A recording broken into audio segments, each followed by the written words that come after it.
comments, it will spoil the very satisfying ending. In 1999, a 20-year-old kid was obsessed with this 16-year-old girl, but she wasn't into him. Frustrated, he breaks into her house and demands that she dates him. When she refuses, he kills her. And then he kills her 14-year-old sister too. Or so he thought. The 14-year-old survived and easily identified Paul Powell as the killer. Powell showed no remorse in court and even called the victims stupid. When he was sentenced to death, though, his attitude changed and he cried and begged for mercy. And unfortunately, mercy would come in the form of a legal loophole that switched his death sentence to a life sentence. Believing he was safe from the death penalty because of double jeopardy, he wrote this ridiculous letter to the prosecuting attorney, basically admitting to every single detail of the crime, kind of bragging about what he got away with. So the attorney just takes the letter, gives it to a judge. The judge looks at it and says, "Yep, there's new evidence here," orders a new trial, and immediately this dude is resentenced to death. And a few months later, this lowlife was executed.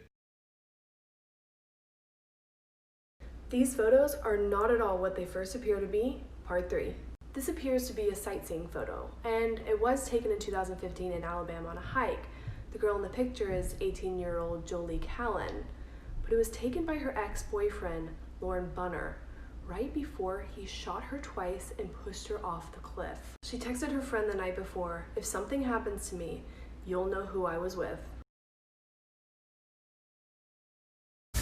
True crime in 60 seconds? Let's go. On April 22nd, 1964, Chester and Dora Franzak gave birth to a beautiful baby boy, Paul. The next morning, a nurse walks into the room asking if she could take Paul away for some testing. Dora hands him over, and then 20 minutes later, a real nurse walks in. This is when they realize that Paul is missing. This would become Chicago's largest manhunt in history at the time, involving over 175,000 postal workers and over 200 officers and FBI agents looking for Paul. Over 600 homes were searched, but sadly, nothing came of this. 2 years later, Chester and Dora were notified that an abandoned boy was found outside of a department store in New Jersey. And a year later, they claimed him as Paul, and they lived happily ever after, or so we think. In 2012, Paul got his hands on some DNA testing kits, and he found out that he was not biologically Paul Joseph Franzak. So where is the real Paul? We don't know. All right, part 4, where I think I'm one of Ted Bundy's victims reincarnated. So, first of all, when I was little, I had an imaginary friend, and his name was Bob. He was always, watching over me, protected me. You can ask my parents, my sisters, anybody, my preschool teachers, anyone who knew me from the ages, 2 to 6, knew that Bob was always with me, and he was my friend. Now, all kids have imaginary friends, or at least some of them do, so my parents never really, thought it was anything weird. They were just oh, yeah, Jackie's friend Bob, okay. So I grew up and obviously, stopped seeing Bob. Then about 2 years ago, I went to a psychic for my birthday. She had told me somebody named Robert was coming through, but he went by Bob, and he was somebody from my past life who was a protector of me, and that he's known me since I was a really young child. Now, like I said, the Ted Bundy cases really scare me, so I've never done a lot of research on them. But I looked up his victims and came across Karen Campbell, and for some reason I clicked on her picture. I'm reading her Wikipedia, and her father's name is all but Robert, a father, a protector. Hit the red button. What? Hit the red button now. I don't want to. How do I record? Hit the red button. Now. I'm recording. Dad! Dad! Dad's a pervert.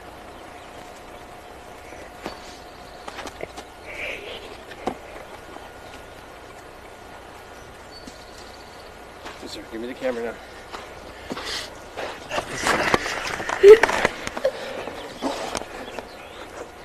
And you're still recording. And Lissa is stupid moron. Stop. Stop what? You didn't care to me. Go away. You guys don't want pictures? Stop. Please.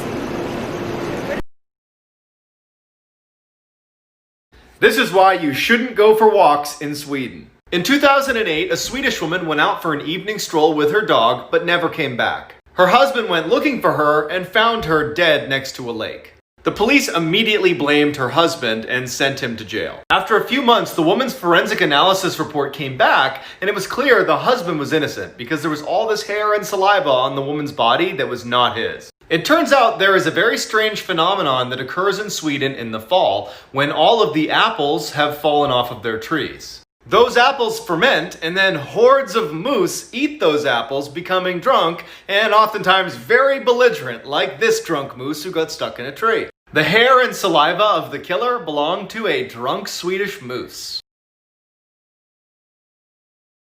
Welcome to Criminal TikTok, and let's just say you accidentally stole some sperm from the sperm bank. Would you know how much to sell it for on the black market? No? Well, I'll give you a black market list on commonly stolen items. For educational purposes, of course.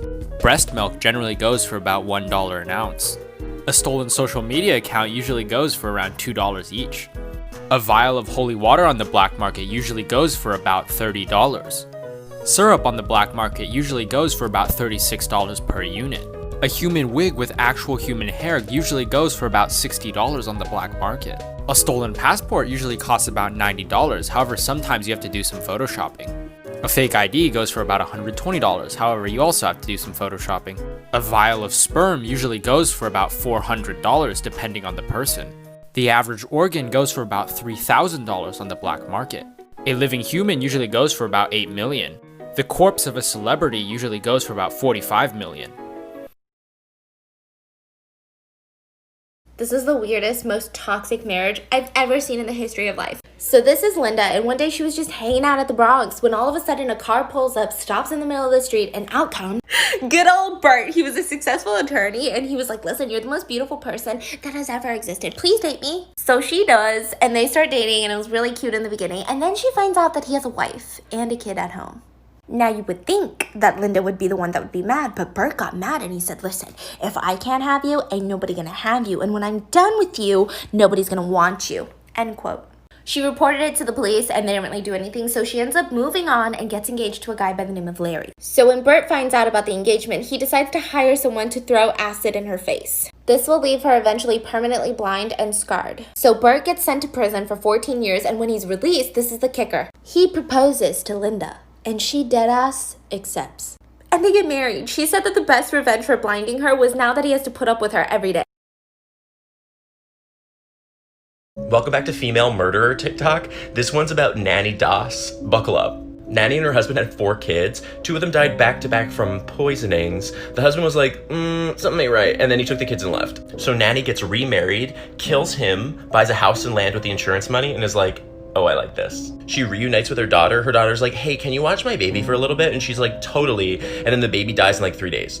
And then it starts to get lethal. She marries her 3rd husband. He dies that year. Her mom breaks her hip and she's like, I'll take care of you. She's dead.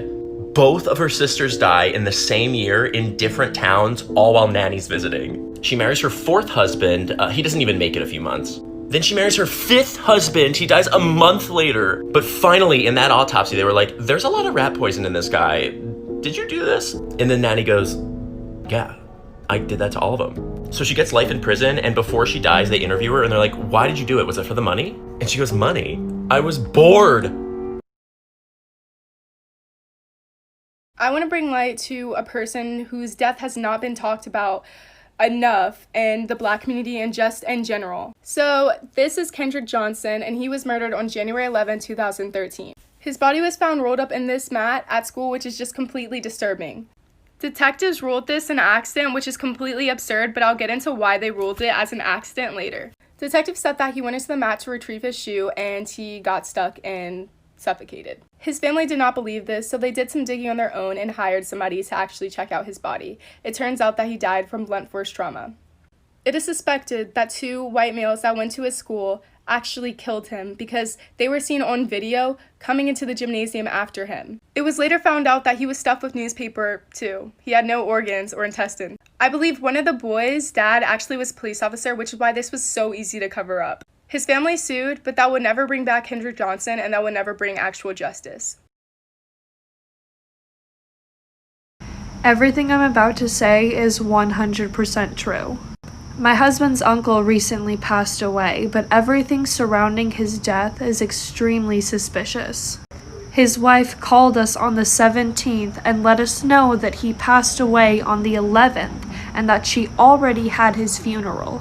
And that really weirded us out because why would she wait that long to call us?